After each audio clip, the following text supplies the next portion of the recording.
Today's topic will be implementation of stack using arrays in C. Specifically C की बात कर रहे हैं.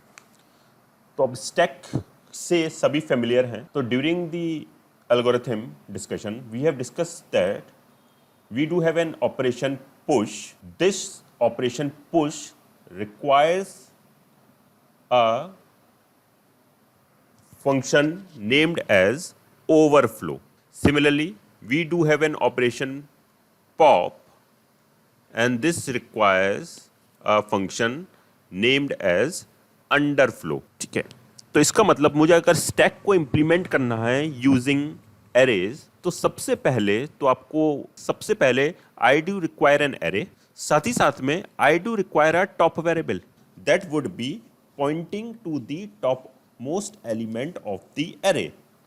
तो ऐसा करने के लिए अगर मैं इन दोनों एंटिटीज को एक स्ट्रक्चर में कंबाइन कर दूं, दोनों ही एंटिटीज को स्ट्रक्चर में कंबाइन कर दूं, तो वो जो नॉन होमोजीनियस कलेक्शन आएगा एक एरे का और एक टॉप एलिमेंट का, वो रिप्रेजेंट करेगा मेरे स्टैक को. तो सिंपल से technique to represent an stack we do defined a structure, right a typedef followed by the keyword struct followed by the tag name. Suppose tag name दे दिया मैंने यहां पर stack. Within this two types of variable, एक integer type array चाहिए, int, array का नाम दे देते हैं एलिमेंट, एक साइज वेरिएबल ले लेते हैं साइज, और एक मुझे टॉप वेरिएबल चाहिए. एंड फाइनली क्योंकि मैंने टाइप डेफ यूज किया है, मैं इस स्ट्रक्चर का एक यूजर डिफाइंड नेम दूंगा.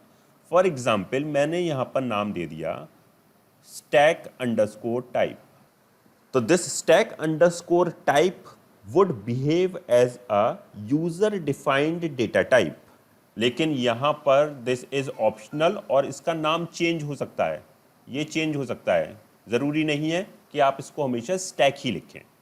फिर आते हैं डेटा टाइप. क्योंकि आपको स्टैक बनाने के लिए एक एरे की ज़रूरत है और एक टॉप वेरिएबल की ज़रूरत है, तो आपने एक इंटीजर टाइप का, मैं एक इंटीजर टाइप का स्टैक बनाना चाहता हूं that can hold integer values, तो आपने एक इंटीजर टाइप का एरे लिया. Element is the name of the array and this size जिसको हम डिफाइन कर देंगे पहले ही, तो मैंने यहां पर साइज दे दिया है. दैट मीन्स आप मेन से पहले हैश डिफाइन साइज कर देंगे तो आपका साइज डिक्लेयर हो जाएगा. हैश डिफाइन, सपोज साइज हमने डिक्लेयर कर दिया 10 का, तो साइज आ गया. और साथ ही साथ मुझे एक टॉप वेरिएबल चाहिए, तो मैंने डिक्लेयर कर दिया इंटीजर टाइप का एक वेरिएबल टॉप. पता है कि top always points to the top most element of the array, तो ये मुझे एक इंटीजर टाइप का ही वेरिएबल चाहिए, मैंने एक टॉप इंटीजर टाइप का वेरिएबल डिक्लेयर कर दिया. इसके बाद ये बना स्ट्रक्चर, और स्ट्रक्चर के बाद यहाँ पर ये जो लिखा है सेमीकोलन से पहले, इट इज़ दी, क्योंकि टाइप डेफ यूज़ किया है, it is the second name provided to the whole of the structure. क्या नाम दिया है? Stack underscore type. यहां पर आप कोई भी वेरिएबल लिख सकते हैं, ठीक है, इसको भी आप चेंज कर सकते हैं. मैं सिर्फ इसलिए लिखा है स्टैक अंडरस्कोर टाइप, इसका मतलब है कि I am declaring a stack underscore type of data. तो मुझे अगर एक स्टैक बनाना हो, I can declare like that stack underscore type, this is the data type followed by the variable name, suppose S1 comma S2. अगर आपने ऐसा लिखा stack underscore type S1 comma S2, this particular statement means S1 is of type stack underscore type, S2 is of type stack underscore type. And stack underscore type अपने आप में क्या है? That is representing a structure of C. तो S1 के पास अपना element और top होगा, S2 के पास अपना एलिमेंट और टॉप होगा. That means S1 and S2 are representing two separate stacks. Go through call by references. मैं पूरे पहले सबसे फर्स्ट स्टेप में मैंने स्ट्रक्चर डिफाइन कर लिया. My structure is denoting the stack. That means मैंने stack डिफाइन कर लिया. उसके बाद मैंने एक मेन क्रिएट किया और इस मेन में मैंने स्टैक पर होने वाले सारे जितने भी ऑपरेशंस हैं पुश एंड पॉप के लिए फंक्शंस को कॉल किया। इसका मतलब मुझे सबसे पहले डिसाइड करना होगा कौन कौन से फंक्शन बनने चाहिए।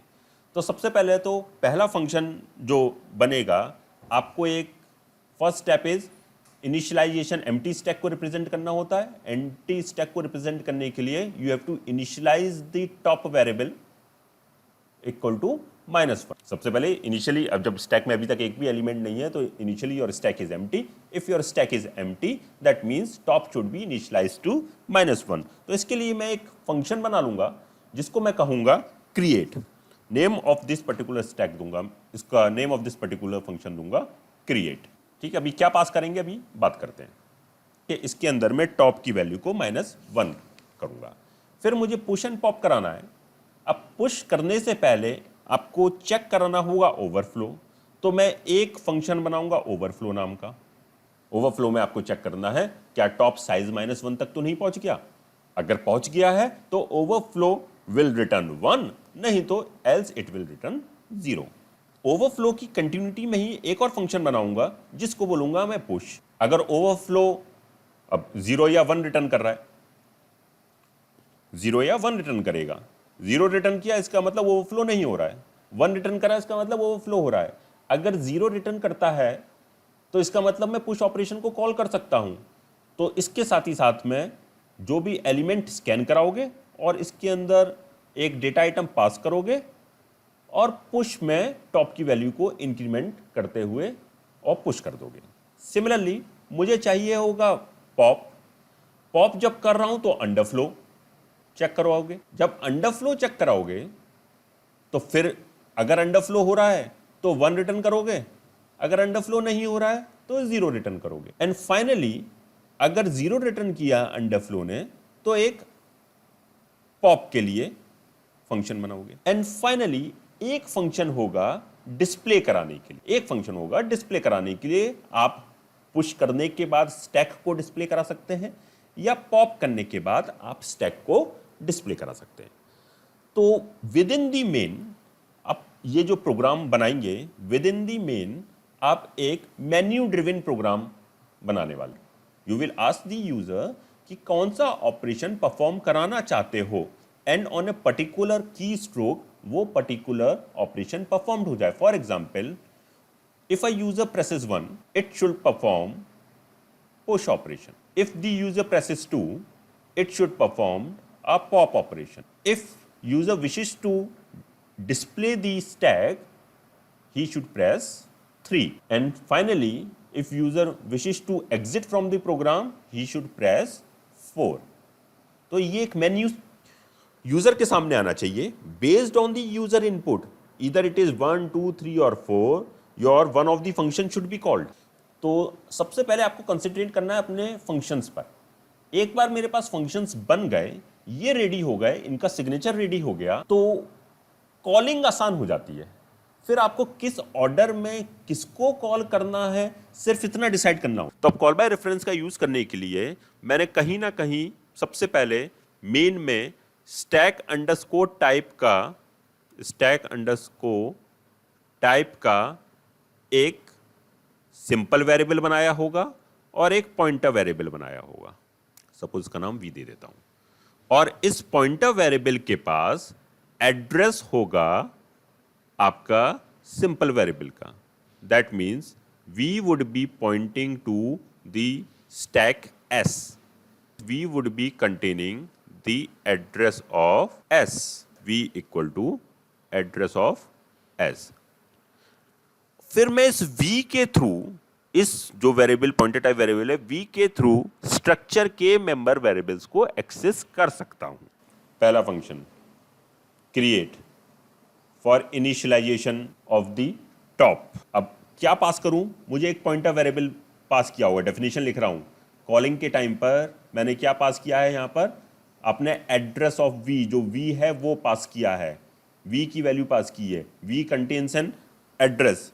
तो यहां पर आपको एक पॉइंटर वेरिएबल की जरूरत होगी। किस टाइप के पॉइंटर वेरिएबल की जरूरत होगी? स्टैक अंडरस्कोर टाइप के पॉइंटर वेरिएबल की जरूरत होगी। Suppose star p।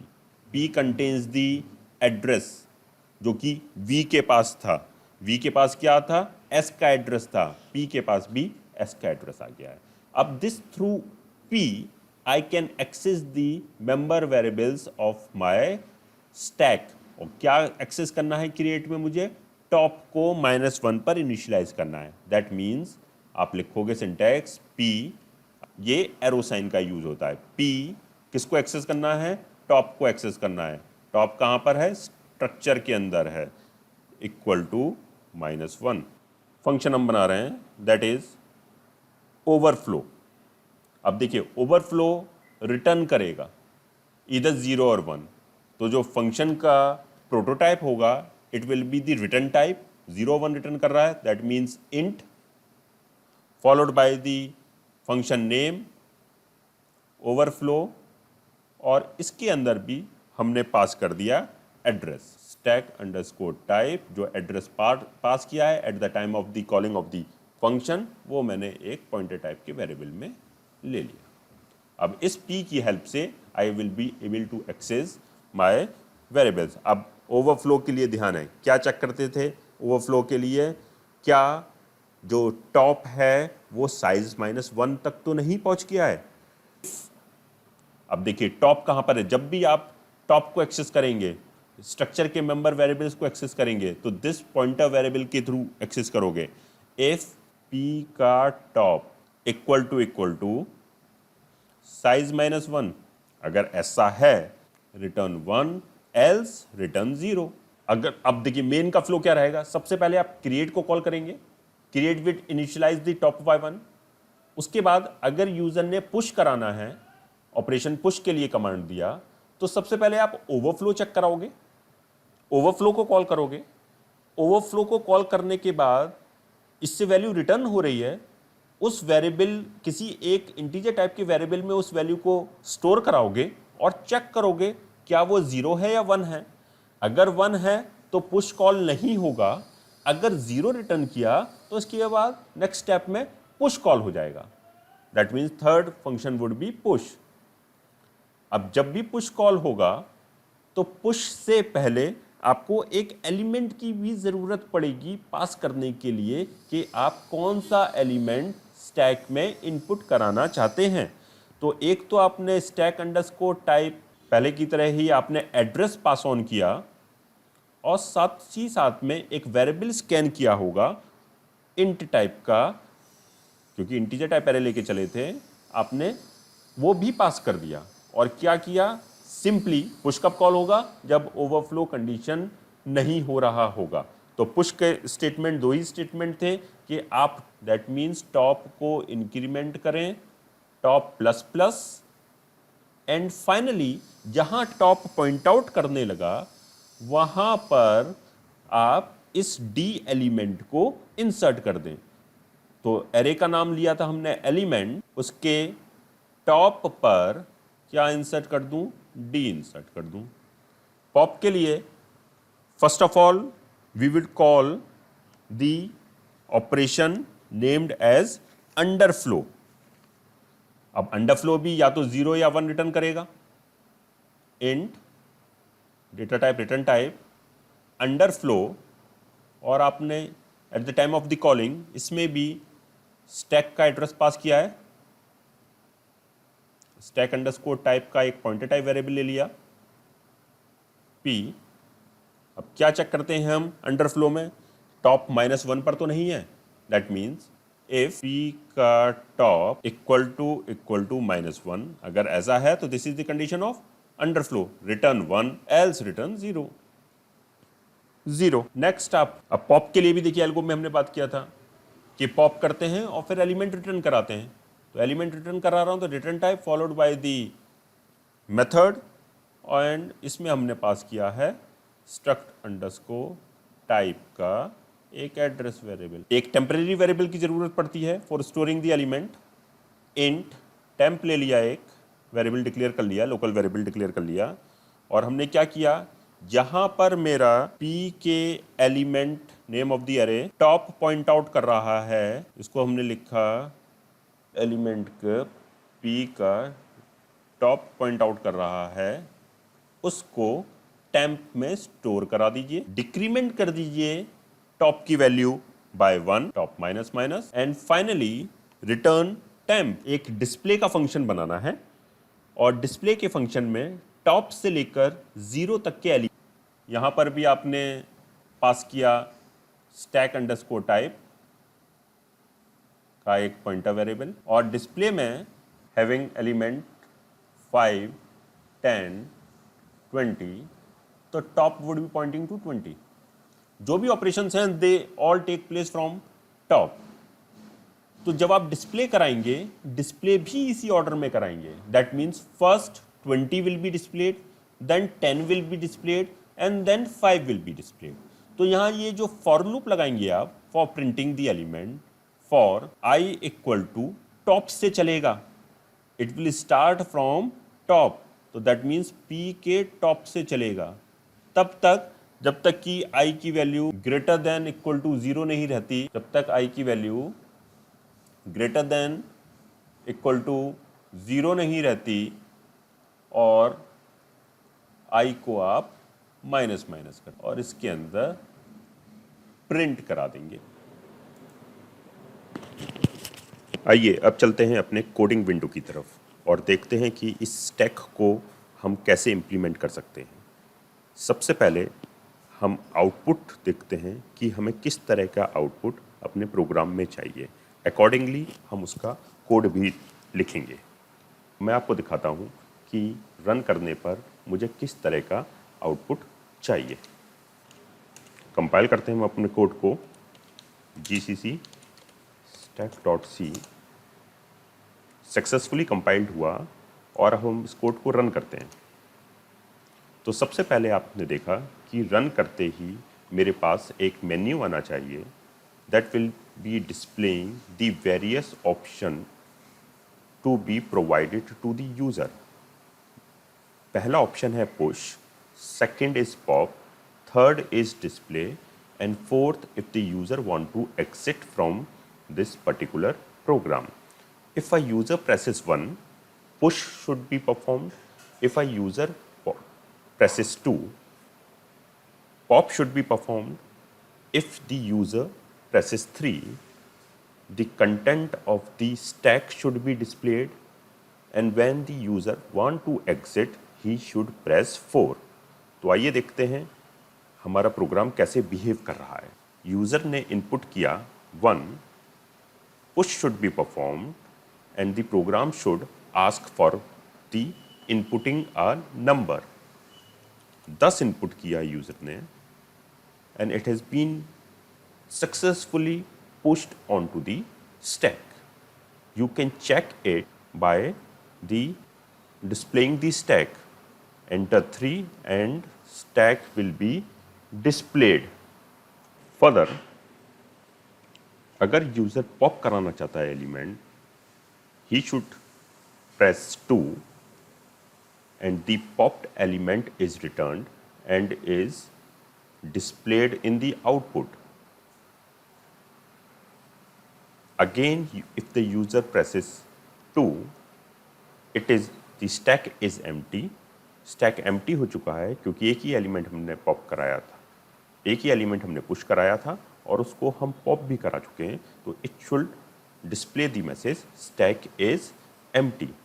And if you wish to display the stack at this particular moment of time,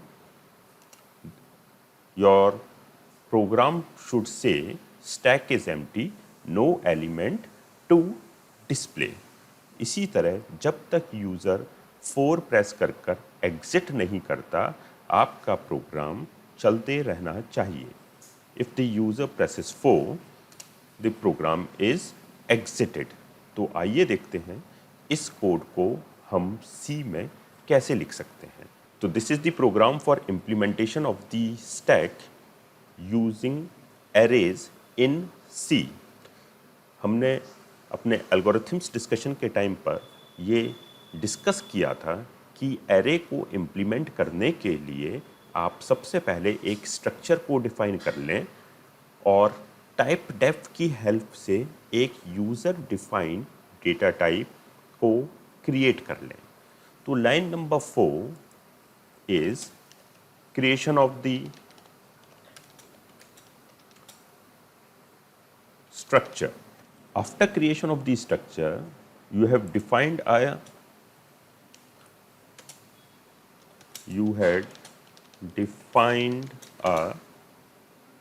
data type named as stack underscore type. After declaration of the data type, you have to decide the various prototype signature of your functions. Algorithm के time पर हमने discuss किया था कि हम इस programme में 6 functions बनाने वाले हैं. First, init function for initialization of your stack variable stack. Next, second function जो बनाएंगे वो होगा underflow to check the condition of underflow. Third जो फंक्शन बनाएंगे that is named as overflow to check the condition of overflow.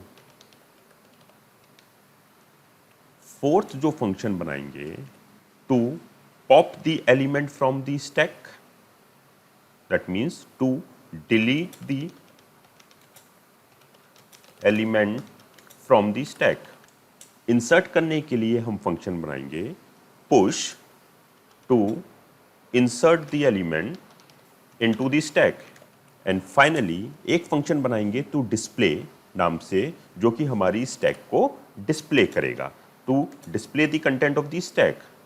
Prototype decide करने के बाद, क्योंकि हम कॉल बाय रेफरेंस का यूज कर रहे हैं, तो आप देखेंगे प्रोटोटाइप में हमने स्ट्रक्चर का एड्रेस हमने पास किया है. तो आइए देखते हैं आगे कि इसको हम कैसे कर सकते हैं.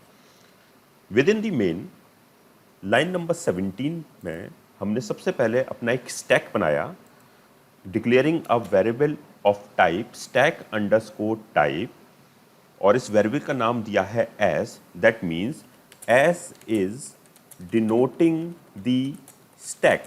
This S contains the content of the structure and this is denoting the X. कुछ local variables का यूज़ किया है. एंड पहला स्टेप होगा to initialize the top, जिसके लिए हमने init मेथड को कॉल कर लिया है by passing the address of the stack in the function init. इसके बाद इस स्टेप init कॉल करते ही your top will be initialized to -1. उसके बाद हमें अपने प्रोग्राम में एक मेन्यू चाहिए, तो सिंपली printf स्टेटमेंट के साथ हमने मेन्यू को प्रिंट करा दिया है. उसके बाद आपको चॉइसेस लेना है फ्रॉम द यूज़र.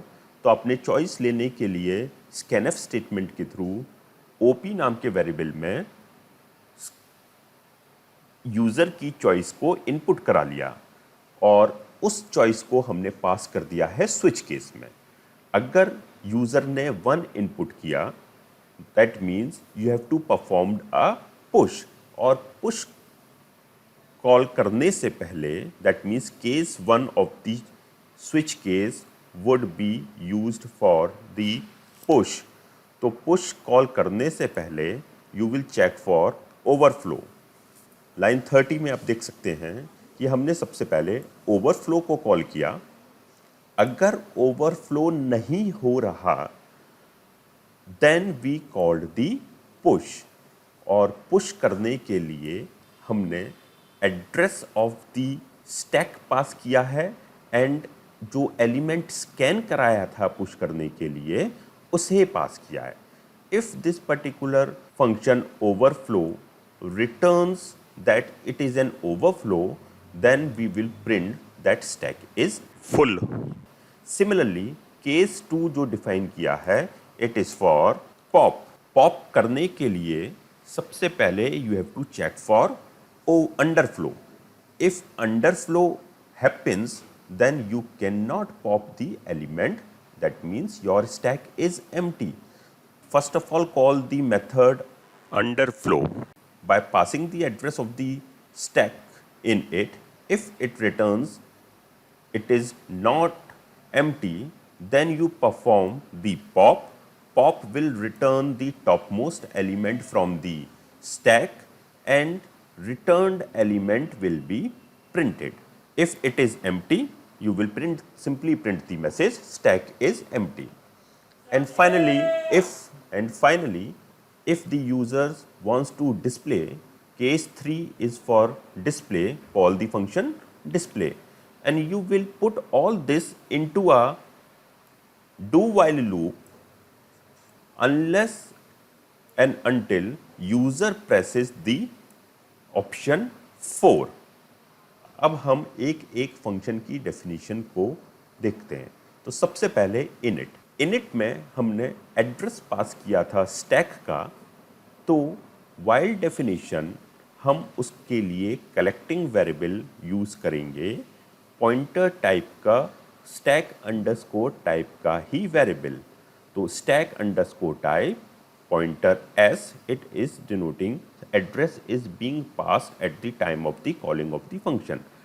एक ही स्टेटमेंट सिंपल सा लिखा जाना है। इन init we are initializing the value of top to -1. Next underflow के लिए कंडीशन हमने एल्गोरिथम्स में भी डिस्कस किया है। अगर आपने वो वीडियो नहीं देखा है तो आप पहले जाकर उस वीडियो को देख लीजिए। सबसे पहले हमने अंडरफ्लो कॉल किया। अगर अंडरफ्लो चेक किया और अंडरफ्लो की कंडीशन कहती है कि अगर टॉप -1 पर है then it is an underflow, else underflow नहीं है। तो एक ही स्टेटमेंट इफ कंडीशन में आपने चेक किया, if the value of top is equal to -1 then return once, else return 0। Next function is for overflow. Overflow की कंडीशंस से हम जानते हैं कि top is equal to size -1 then it is an overflow.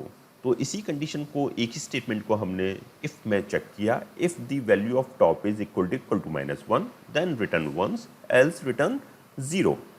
After declaring the underflow and overflow we can go for push and pop operation. Push बहुत ही आसान है। Simply increment the value of top by 1, that means top equal to top plus 1, this is incrementation of top by 1, and finally insert the value at the location pointed out by the top, insertion of the element. For pop अगला function देखते हैं pop के लिए pop will be performed from the top of the stack। तो top यहाँ पर भी point out कर रहा है उस वैल्यू को आपने एक लोकल वेरिएबल x में स्टोर कराया, टॉप को नया वैल्यू असाइन किया बाय डिक्रीमेंटिंग इट बाय 1 और जो वैल्यू आपने स्टोर कराया है उसको रिटर्न करा दिया। And finally the function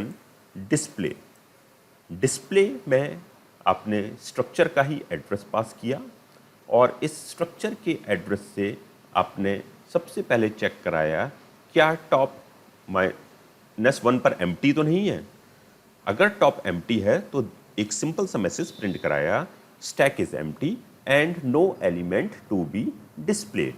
if stack is not empty and it contains element then start printing the element from the top of the stack up till 0। तो एक for loop लगाया for printing, that means the initial value of for start from the top and it goes up till the index value 0 and on each step decrement the value of this variable by 1 printing loop। And finally this ends your program, a simple program for implementation of the stack using arrays, and specifically we have used call by reference method for accessing the member variables of the structure. Thank you.